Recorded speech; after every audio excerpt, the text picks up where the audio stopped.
Oh, but KB baby. Let's see it. Let's turn the light on.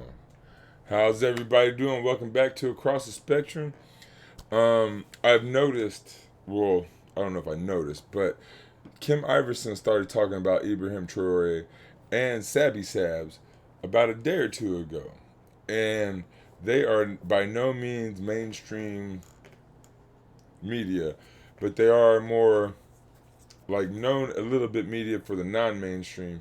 And this is one of the first times that I have seen anybody talk about Iberham Terore in the West or in America in a decent light other than myself. Like, if you watch this channel, you might know this man. If you've watched this channel since it started, you definitely know this man.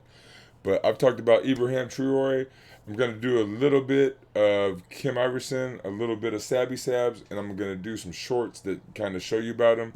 Obviously, I'm going to link the Kim Iverson and the Sabby Sabbs in the description below. But the shorts, I'm not going to do so because I'm going to run through the whole short, and you can watch them as many times as you want. But here's Kim Iverson to start. Get rid of him. According to Western officials, Terore is a gold-thieving warlord clinging to power in Burkina Faso, a Western African nation they claim he's running into the ground. Well, just last month, U.S. General Michael Langley, let me show you his picture here, the commander for the U.S. African Command, he testified before Congress claiming Terore is stealing gold and using it to protect himself and his regime. So he's stealing gold from his own country, where France was taking it from them, and that wasn't stealing? As if using the national bank account for protection and the military is somehow criminal when our own government just upped the defense budget to $1 trillion. But anyway, here's the part they leave out. Iberham Terore is not a dictator. He's a 37-year-old military captain who came to power in 2022, not through some elite Western-funded election, but by leading a popular military coup backed by everyday people in his country. Why? Well, because the previous government had completely failed to defend the country against jihadist terror groups who, by the way, largely were formed after the violent U.S.-backed overthrow of Gaddafi. Not only that, but the leaders were actually laundering money for self-enrichment on the side, which is... Gaddafi, we saw, he died. Let's see if I can... Just look at how insane her face is. Look at this. No, it's so, I mean, that is the land of unconfirmed. Yes, we came, we saw, he died. Did it have anything to do with your visit? No, oh, I'm sure it did. I'm sure it did. She's talking about Muammar Gaddafi.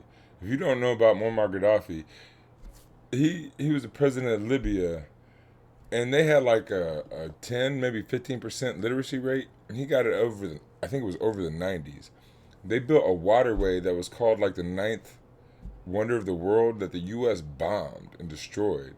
These African leaders that they make you think, that they make you want to hate, Lumumba and Patrice Lumumba, Sankara, all these African leaders, they're helping their people, and the U.S., the West, doesn't want people to see how a government can actually help its people, because our government hurts our people. And if they saw people actually, if they saw governments actually helping their people, our whole citizenry would change and demand that our government do better. But since our government destroys governments that do better all the time, then our people don't understand and know that we could do better as a government. But we came, we saw, he died. That's how we do. If you're a good leader, we're gonna kill you. All right, back to Kim Iverson.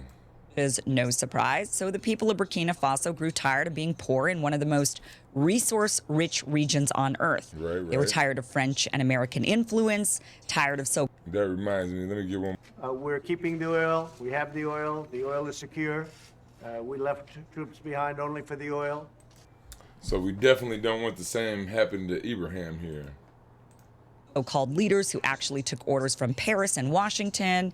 And Terore, a young, unapologetically African and deeply nationalist man, became a symbol of resistance because of it. And what the West can't stand is this. Those imperialists consider that we belong to them, and our wealth also belongs to them. They think that they are the ones who must continue to tell us what is good for our state. Africa, our continent that suffered so much because of the imperialists. This era is gone forever. Our resources will remain for us and our populations. Yeah. These are the words of a man who knows exactly what's at stake. Now, since taking power, Traore has cut military ties with France. He's expelled French troops and demanded control over his country's gold, land, and future. He's rebuilt roads, made education free, and never raised his own salary in the process. He has kept his captain's salary from the military. He's also left-wing partnered with socialist China and communist types. Russia. And for that, the empire has tried to destroy him. He's already survived multiple assassination attempts and several coup plots to remove him, and the smear campaigns are nonstop. Now, Western media calls him erratic, paranoid, even dangerous, but why wouldn't you be when you're the African David standing up to the old colonial Goliath? We're Phoenix Energy, a family-owned oil company. And here's what the media won't show you.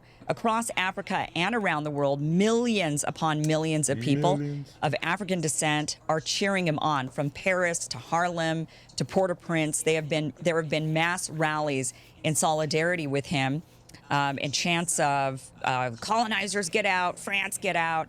This has been ringing through the streets. Now, this is because for the first time in decades, someone is actually saying out loud what so many African leaders have whispered in private, and that is that the age of Western domination is over. Well, joining us tonight is Theo Wilson. In fact, let me just show you this. You might know him. He is a journalist, filmmaker, slam poet, and activist, and until recently, he was actually an advisor to RFK Jr. on African-American affairs. You might know him from this viral TikTok video on the subject of Iberham Terore, where he breaks down the truth after he himself traveled to the Sahel region in Africa, where he met with locals and got the story directly from the people living under Traore's leadership. Theo, welcome to the show. Thank you so much for being here. Thank you for having me, Kim. Okay, so a lot of people in the mainstream media, social media, they're all saying that, oh, this Iberham Terore, he is a dictator. People hate him. This is all smoke and mirrors. You recently traveled to the region and you talked to the people and you saw the influence firsthand. Do the people in the region hate him and think he is a dictator? Is that the real truth? Oh my God. And the mainstream wonders why they're losing credibility. They wonder why. Oh man, I did it wrong. Sorry. Okay, so I'm about to leave it here as a teaser. And so I'm gonna leave these videos maybe a little bit shorter on the clips so that you go check out the clips. And yeah, so I'll be right back with another clip for Iberham Terore. In Burkina Faso, if a minister even thinks about pocketing $1 of public funds, they'll enjoy a 2-year all-expenses-paid vacation in prison. President Iberham Terore isn't playing games. He's tired of so-called public servants serving only themselves. Now, ministers must declare every asset they own. Their bank accounts are constantly under the microscope. Nice. And, sorry, Swiss banks, offshore accounts are strictly off limits. Nancy Pelosi, we could put so many people in jail in our Congress, Republicans and Democrats, if we had somebody like this. Other African leaders are busy buying private jets and gold-plated mansions. Traore is making sure his ministers don't even steal lunch money. Maybe some leaders should take notes, or at least start looking for real jobs, because in Burkina Faso, government positions are no longer get-rich-quick schemes. So on Air France, I'm going to play a few shorts here, and I'm going to go to Sabby Sabbs because, yeah, but here goes some shorts. Burkina Faso's president, Iberham Terore, set conditions for Air France before allowing it to resume operations in the country. The airline suspended its services in Burkina Faso after Western media falsely reported insecurity in the country. But just 5 days later, Air France began suffering losses and is now begging to return to Ouagadougou. Air France announced that it would no longer operate flights to Burkina Faso because it was supposedly too dangerous. But we said, no problem. You are free not to come to Burkina Faso. However, you are not the best airline in the world. If other airlines continue to operate here, other airlines will continue operating here. Their deception did not work. And what happened? A short while later, Air France came back asking to resume flights. Well, if it has now turned green, you must officially announce that it is green before resuming your operations.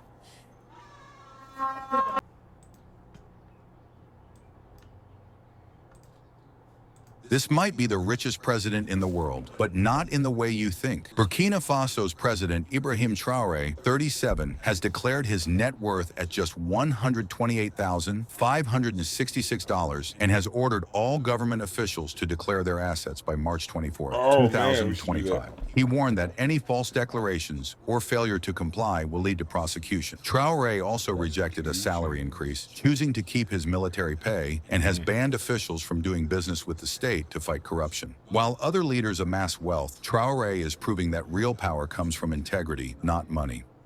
This might be the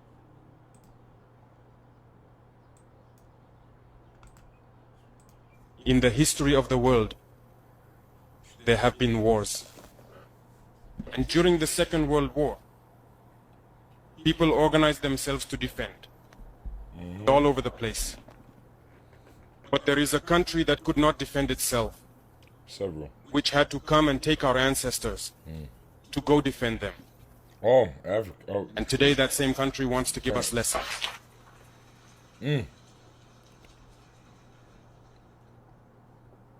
pot calling the kettle black. Get him. In the history of the world,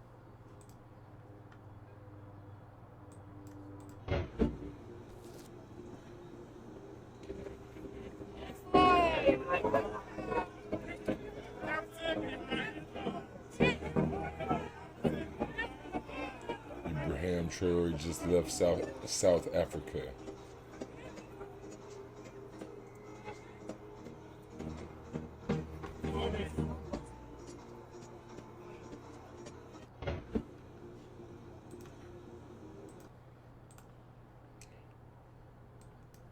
This has to be the most protected president in the world. Meet Ibrahim Traore, the youngest leader on the planet. At just 34 years old, he became the president of Burkina Faso through a military coup nearly 2 years ago. But holding on to power hasn't been easy. Since taking office, he has survived over 20 coup attempts, making him one of the most targeted leaders in modern history. Man, and Trump got all kinds of credit for one. 20, over 20. To ensure his survival, Traore takes his security extremely seriously. He is always surrounded by a battalion of highly trained soldiers, including mercenaries from Russia's Wagner group. His movements are heavily guarded, and he never lets his guard down. Unlike other presidents, he doesn't rely solely on his security team. He carries his own pistol at all times, ready to react instantly to any threat. One of the most interesting things about Traore is that he refuses to shake hands. Instead, he only gives fist bumps to minimize any risks. His leadership style and vision for Burkina Faso have drawn comparisons to Thomas Sankara, the revolutionary former president who was assassinated by his own allies. But with his extreme security measures and survival instincts, will Ibrahim Traore be able to escape the fate of his predecessor? This has to be the most protected Let's get a Green Party president. If I was a president in 28 or 32, this would be one of the first 5 to 10 people I would call as a president.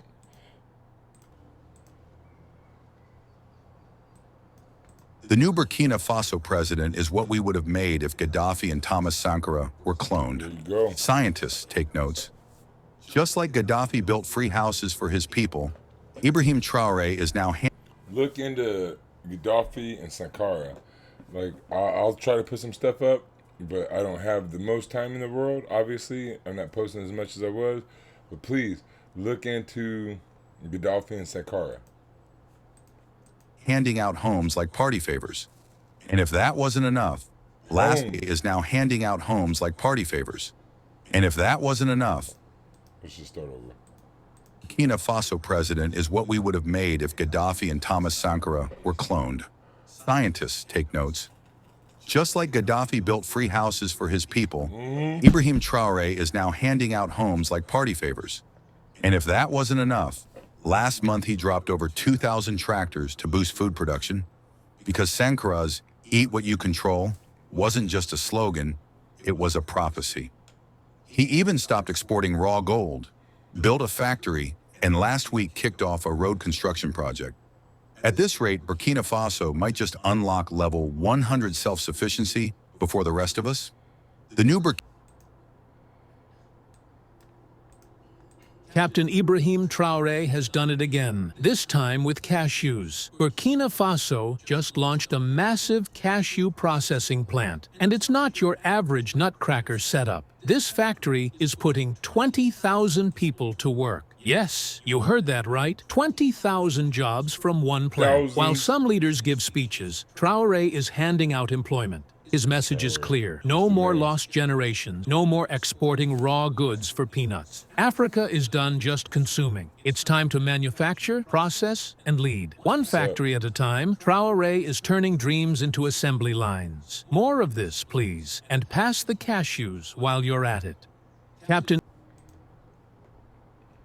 With the country's resources, Ibrahim Traore was disappointed when he heard that Congo's president had offered the country's resources to the U.S. in exchange for help against the M23 rebels. He believes African problems should be solved by Africans, not foreign powers.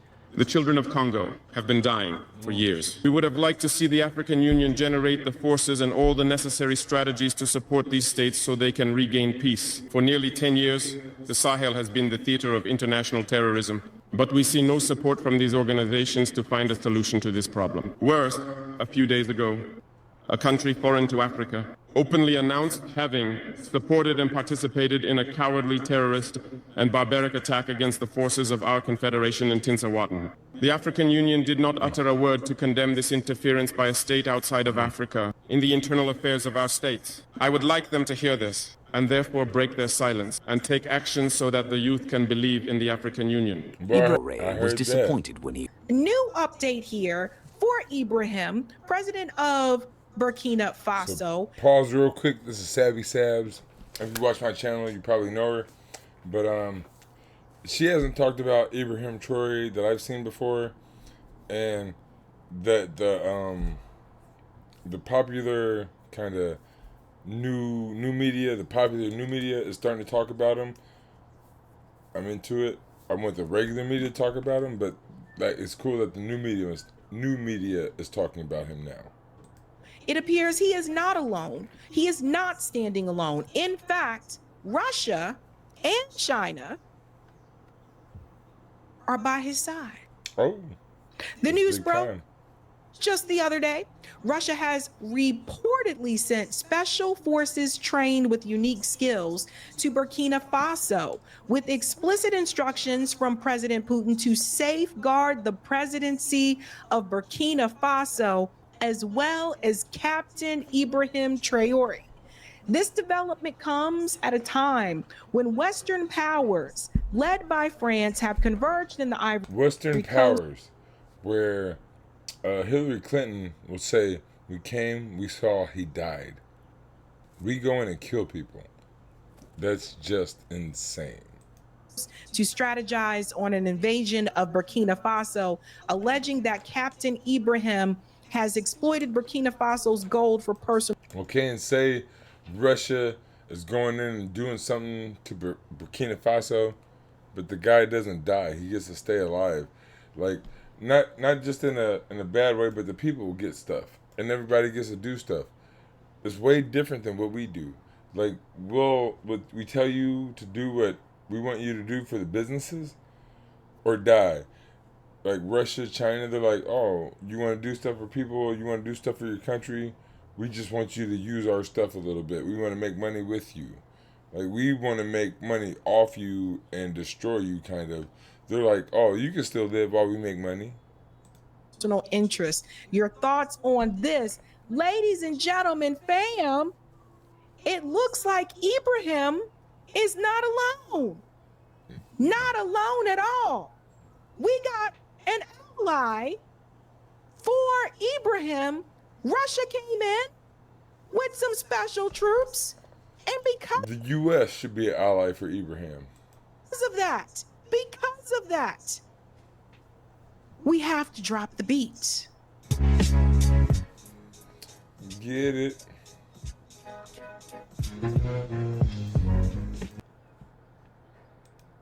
Happened. We never get the whole story.